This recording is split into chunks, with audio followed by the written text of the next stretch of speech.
Dios les bendiga, mis hermanos. Un gozo estar con ustedes en esta mañana. Así como el gozo que tienen los que están paseando, nosotros tenemos más gozo al estar aquí en esta mañana. Es un privilegio que Dios nos da. Vamos a abrir la palabra del Señor en el Evangelio de Lucas, capítulo 7. Vamos a estar leyendo del versículo 1 al versículo 10. Lucas, capítulo 7, versículo 1 al versículo 10. Amén. Después que hubo terminado todas sus palabras, al pueblo que le oía entró en Capernaum.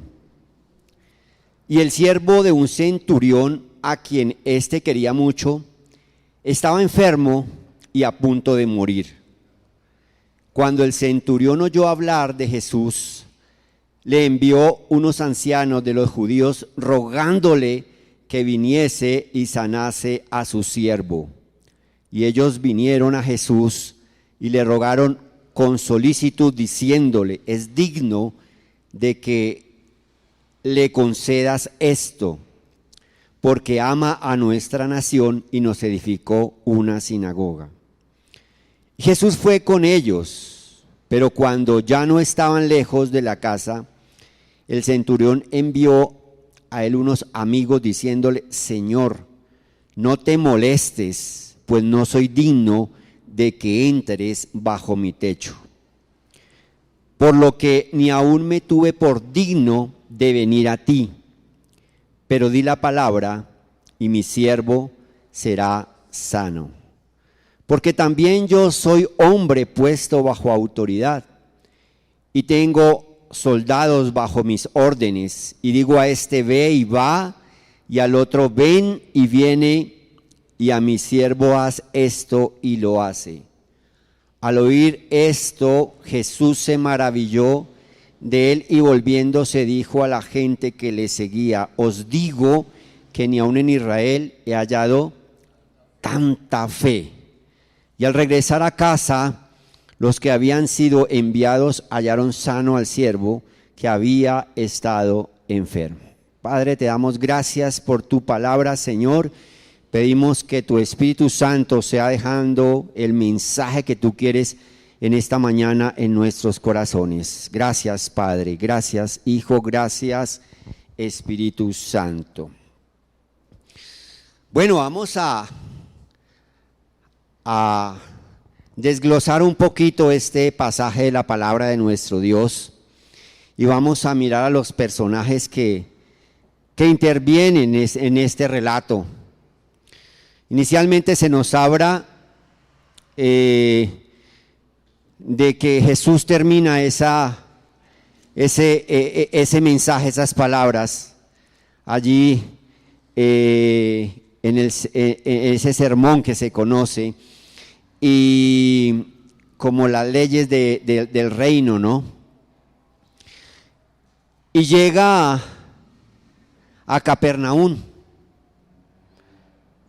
y se nos habla primeramente de un siervo, de un esclavo, de un siervo de un centurión romano. Su situación era triste, lamentable, extrema. Dice que estaba postrado en casa, paralítico, gravemente atormentado. Mateo nos dice que estaba paralítico. Lucas nos dice que estaba enfermo y a punto de morir. Imaginémonos una situación de un hombre que es siervo en un lugar que está a punto de morir, que era paralítico, que no podía ejercer su servicio por el cual estaba allí. La ley romana definía a los siervos como una herramienta viva, que no tenían derechos. Su amo le podía maltratar y matar si quería. Y se les recomendaba, según la ley romana, de que pasaran revista a los siervos, a los esclavos, y que tiraran a la calle a aquellos que estaban viejos e inservibles. era corriente abandonarlos para que se murieran cuando ya no rendían en su trabajo. Imaginémonos un hombre en esa situación, enfermo, paralítico, y a la expectativa de que esto le pudiera suceder a él, porque ya no podía trabajar. Estaba a punto de morirse. Estaba en una posición extrema donde humanamente, ¿qué podía hacer él? Nada. Y muchas veces estamos metidos en situaciones difíciles, extremas, donde decimos no podemos hacer absolutamente nada. El Señor nos trae en su palabra esas buenas nuevas, ¿sí? Esas nuevas de que aquellos que están pasando por esas situaciones no solamente están a punto de morir, no hay nada que hacer, sino que según su humanidad es difícil cambiar esa situación.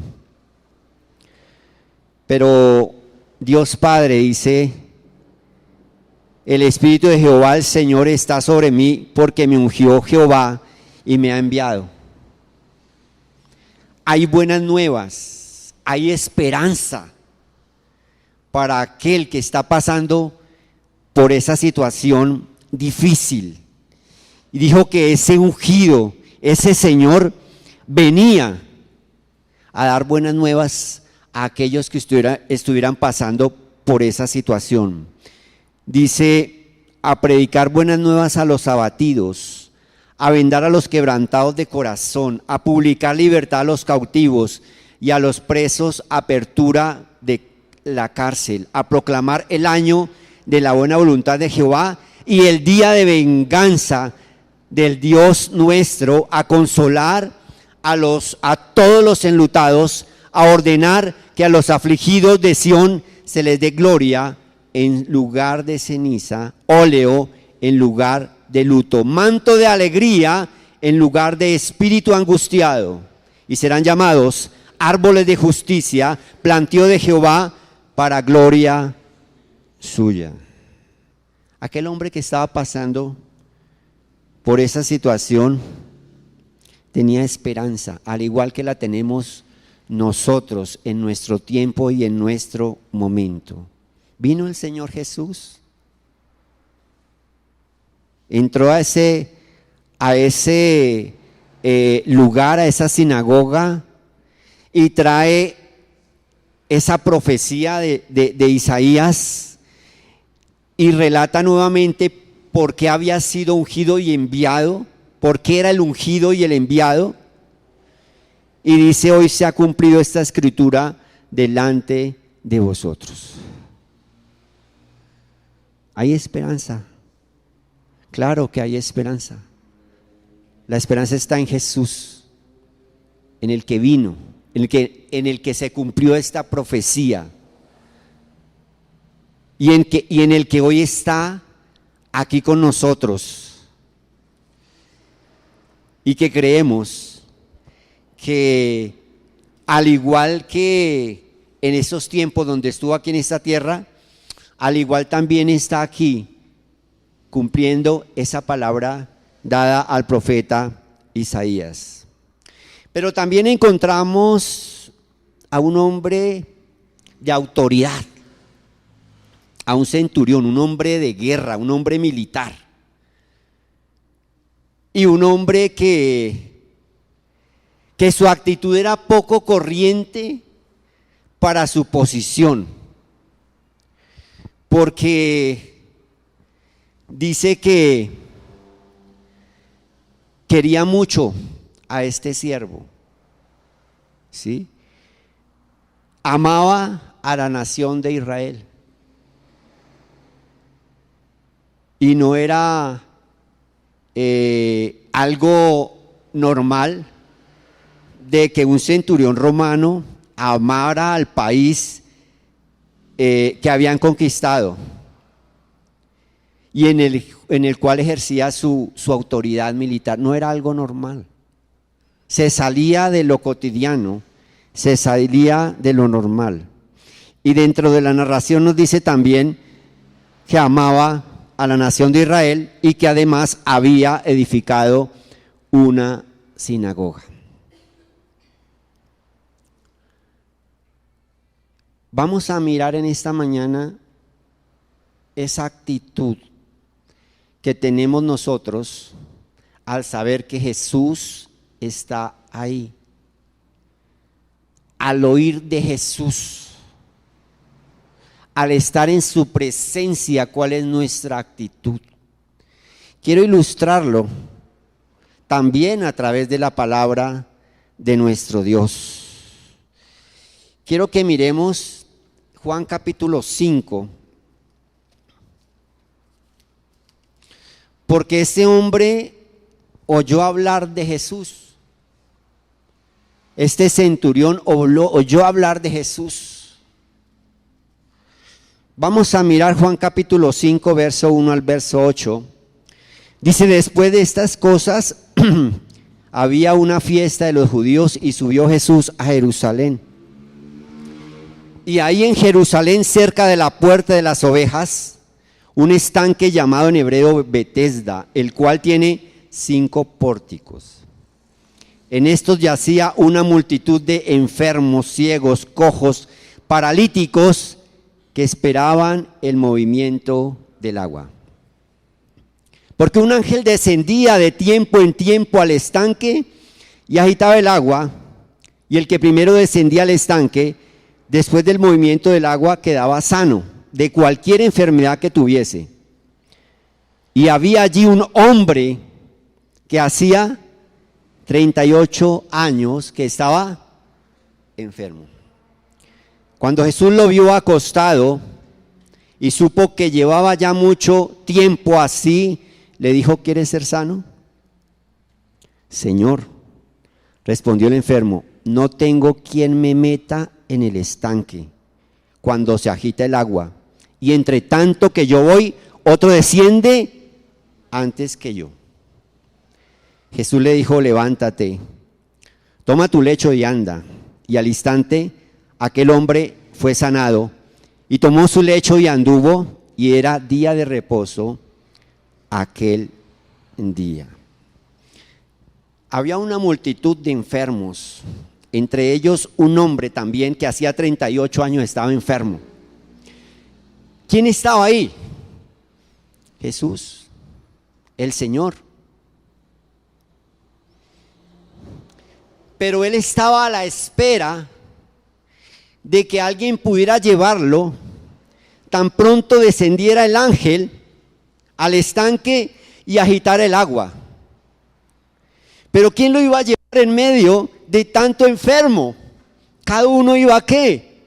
Cada uno iba a estar presto a que el ángel moviera el agua para ir allí y ser sanado. Pero ahí estaba Jesús. Ahí estaba el Señor. Ahí estaba el Hijo de Dios, el poderoso, el santo.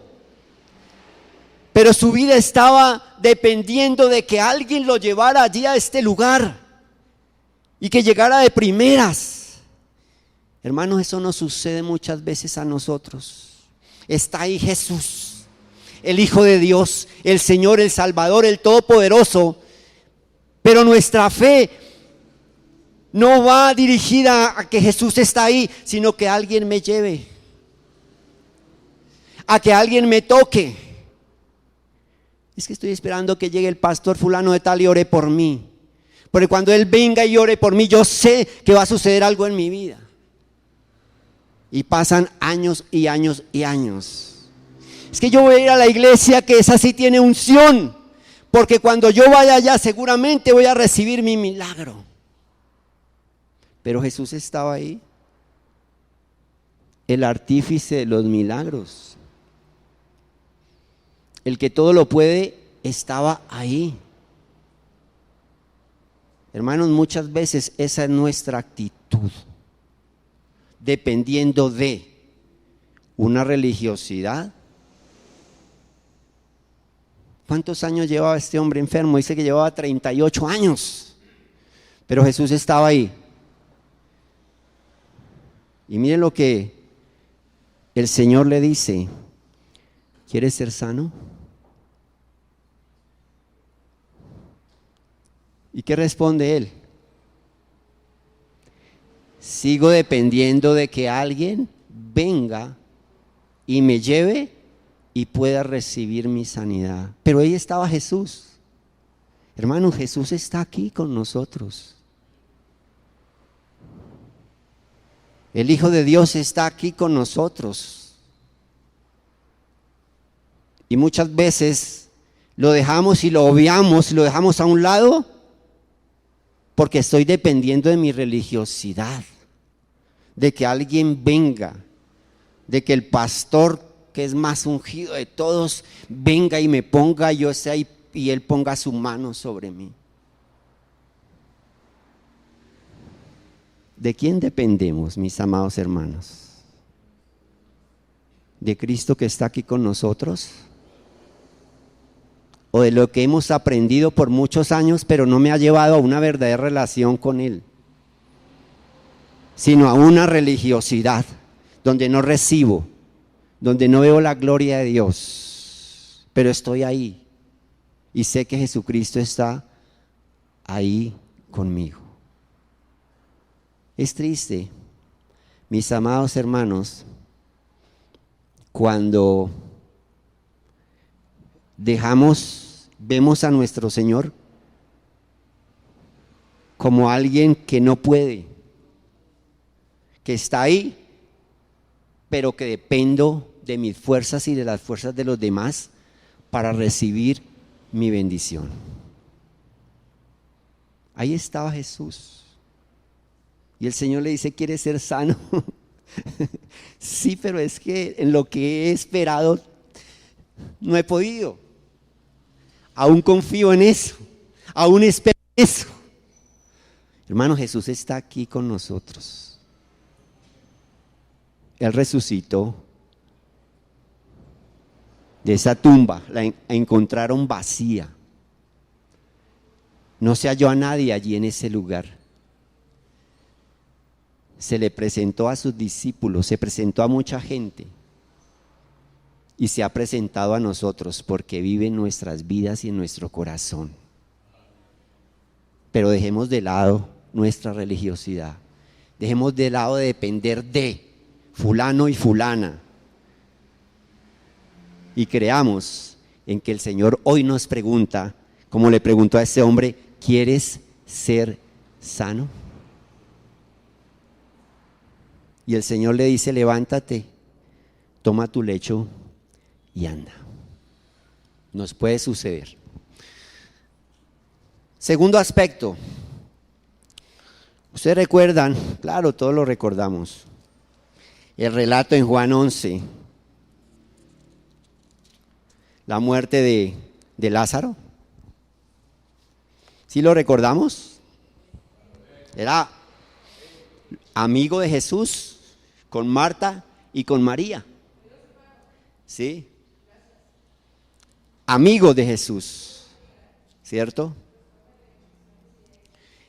Y van y le dicen al Señor que Lázaro estaba enfermo, pero el maestro Jesús se queda unos días más donde estaba. Y vamos al versículo 20.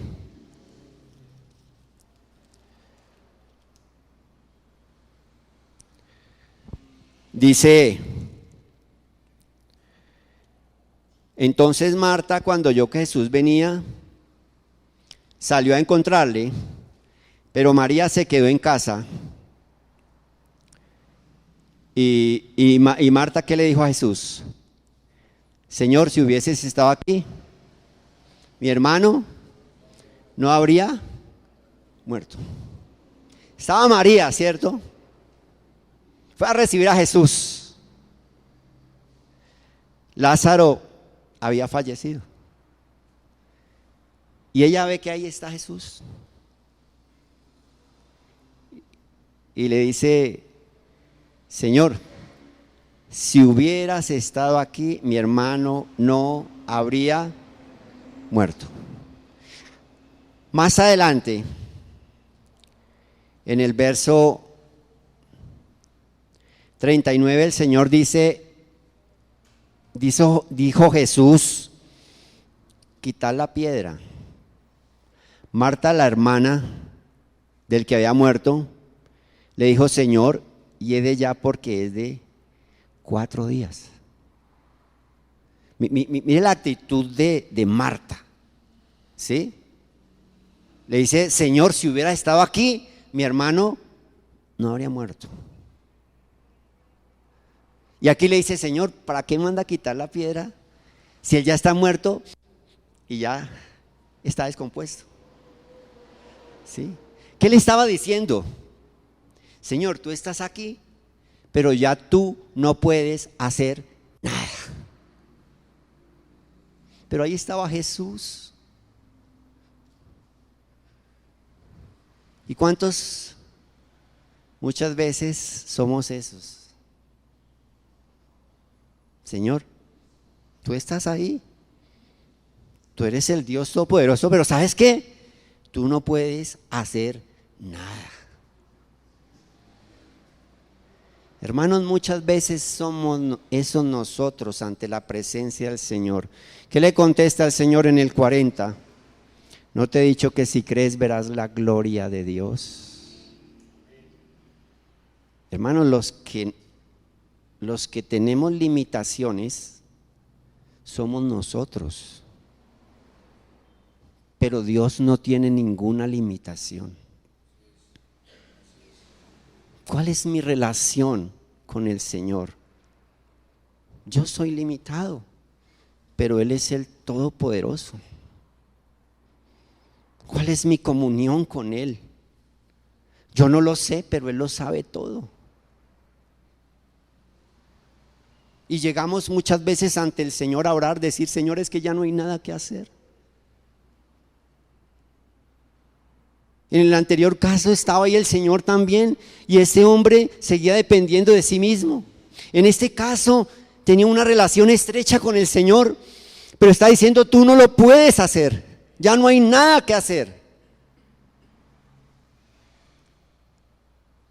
¿No te he dicho que si crees verás la gloria de Dios? Y dice: clamó a gran voz: Lázaro, ven fuera. Y el que había muerto salió, atadas las manos y los pies con vendas y el rostro envuelto en un sudario. Jesús le dijo: desatarle y dejarle ir.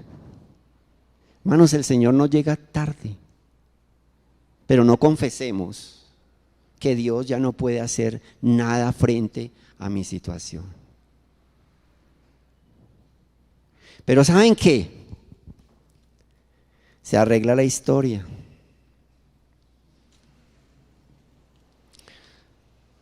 Y es un centurión,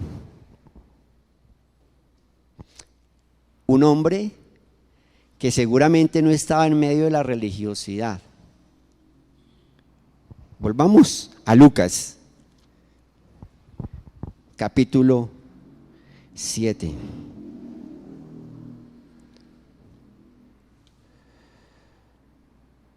¿Saben que él sí sabía qué podía hacer Jesús? ¿Saben que él sí sabía qué hacer cuando en el verso 3 dice: cuando el Señor oyó hablar de Jesús? Él sí sabía quién era el que era Jesús. No era judío, era un romano, porque ese cargo lo ostentaba solamente los romanos.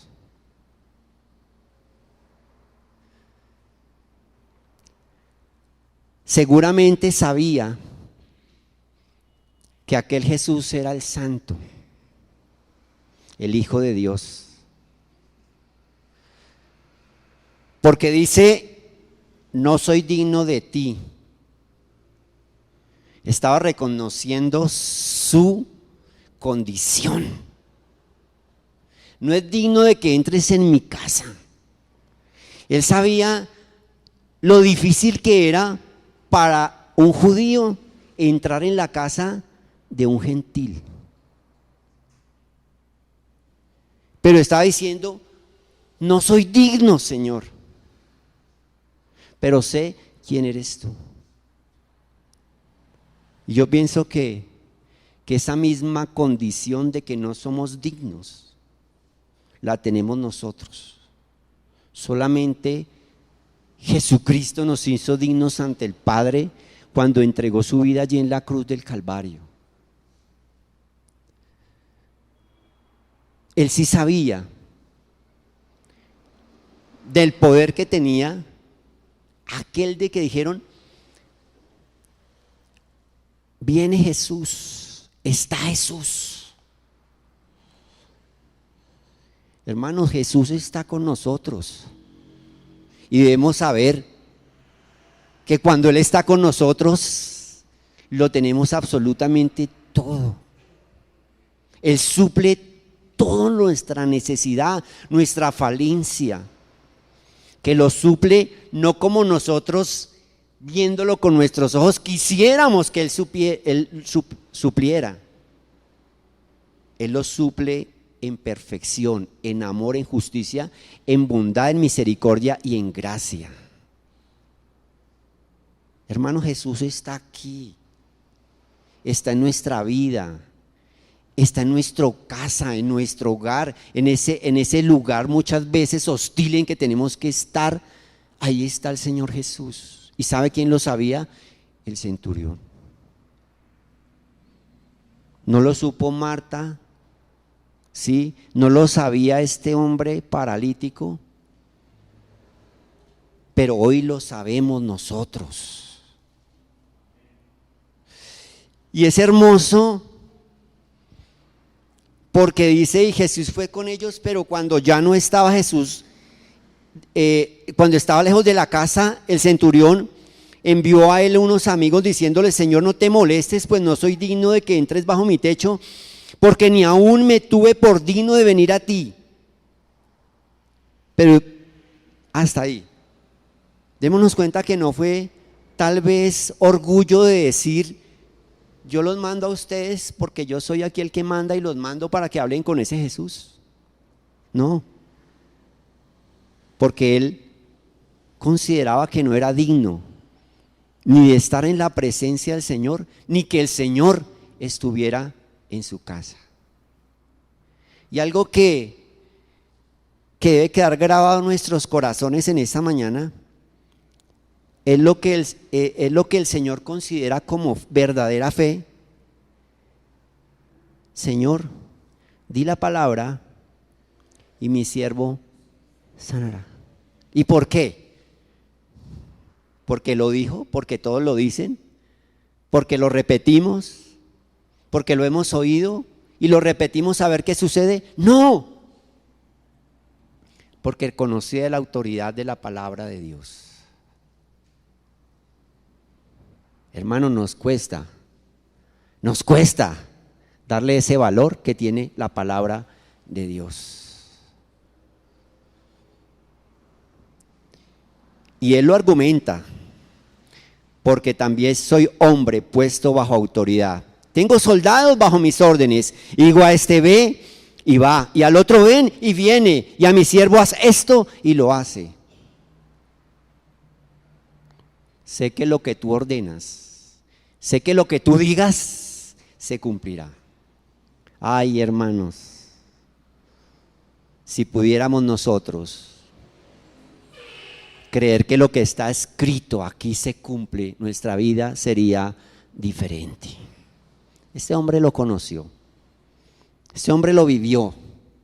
Yo también soy hombre bajo autoridad y yo sé, Señor, que si tú dices la palabra, mi siervo sanará. El poder de la palabra, el creer en el escrito está. el creer, pero Jehová ha dicho. El poder volver a creer que nuestra fe viene por el oír y el oír por esa palabra que está aquí. Hoy el mundo nos distrae en muchas cosas. Hoy el mundo nos distrae en fábulas que no tienen que ver nada con la palabra de nuestro Dios. Pero ese volver a esa palabra, ese volver a la autoridad de la palabra del Señor, es a lo que el Señor está llamándonos en esta mañana. El saber que Jesús está ahí y cuál es nuestra actitud frente a la presencia de nuestro Dios. Quizás está ahí y nos dice ¿qué quieres? Y le decimos no, estoy trabajando por otro lado a ver si consigo, pero llevo 30, 40, 50 años y no he recibido absolutamente nada. Es saber que ahí está Jesús, pero le digo tú ya no puedes. Tú no tienes el poder, porque ya hiede. Si hubieras venido antes, tal vez 8 días, la cosa sería diferente. Hermanos, el Señor no llega nunca tarde. Pero este hombre, sí sabía que podría suceder cuando Jesús estuviera dando su palabra. Y es que su siervo sanaría. No encuentro duda en él. En esta palabra no puede uno extraer que haya duda en este centurión. Hermanos, es el llamado que el Señor nos hace a través de su palabra para volver a creer que cuando abrimos la Biblia y la leemos, es Dios quien nos está hablando. Es creer que la Biblia es la palabra escrita del Dios viviente. ¿Quién lo cree así?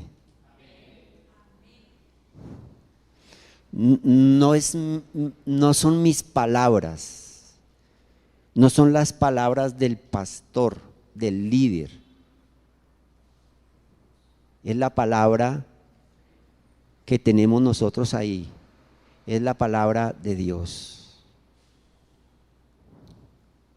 Es creer que la palabra de Dios es absolutamente pura y verdadera.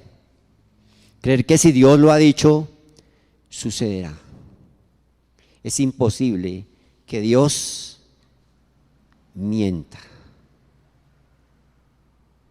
Es proveer que la Biblia es la autoridad suprema para nosotros los hijos de Dios. ¿Sí es la palabra la autoridad suprema?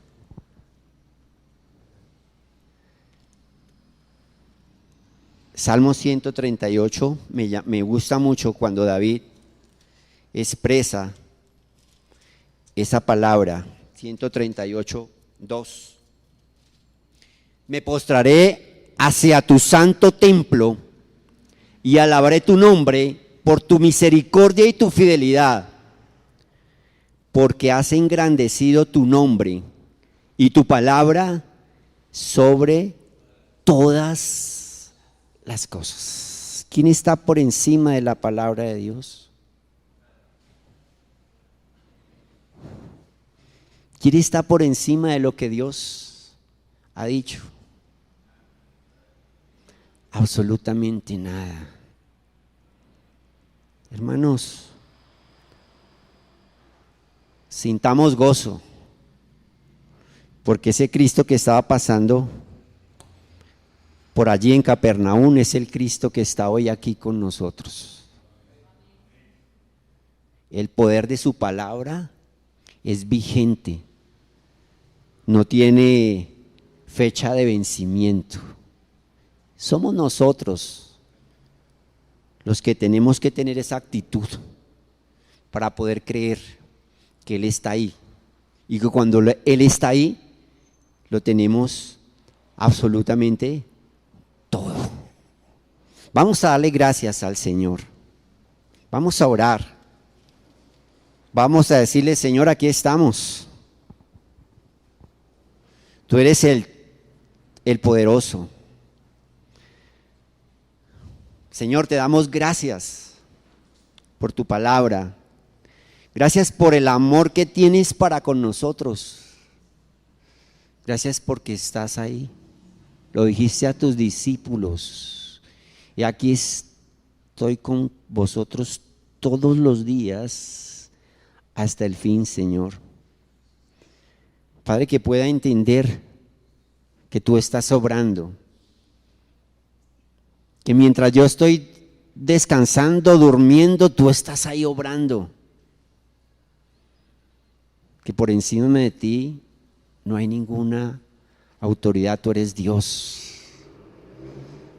Viniste, mi Jesús, a esta tierra a enseñarnos, Señor, a mostrarnos quién eres, a darnos a conocer al Padre y darnos a conocer la promesa del Espíritu Santo de Dios, que viven y hoy están aquí con nosotros, Señor amado. Padre, permite, Señor, que mis cargas en esta mañana sean entregadas delante de ti, Señor. Y si me aferro a ellas, Señor, arráncamelas. Si me aferro al que ya no se puede, al que no hay nada que hacer, Señor, arráncame esas cargas delante de tu presencia, Señor amado. No las queremos ver más, queremos descansar en ti, Señor. Queremos saber que ese escrito se cumple en mi vida, Señor. Ese di la palabra y tu siervo sanará, se cumple también en mi vida, Señor. En mi necesidad, en mi hogar, en mi familia, Señor amado. Que no es solo para ese momento, para ese tiempo, Señor. Es para mi vida, para el día de hoy, para lo que estoy viviendo, Señor amado. Que muchas veces solo tú conoces, Padre de la gloria. Te damos gracias, Señor. Honramos y adoramos tu nombre, Padre de la gloria, y te decimos, Señor, aquí estamos. No somos dignos por nosotros mismos.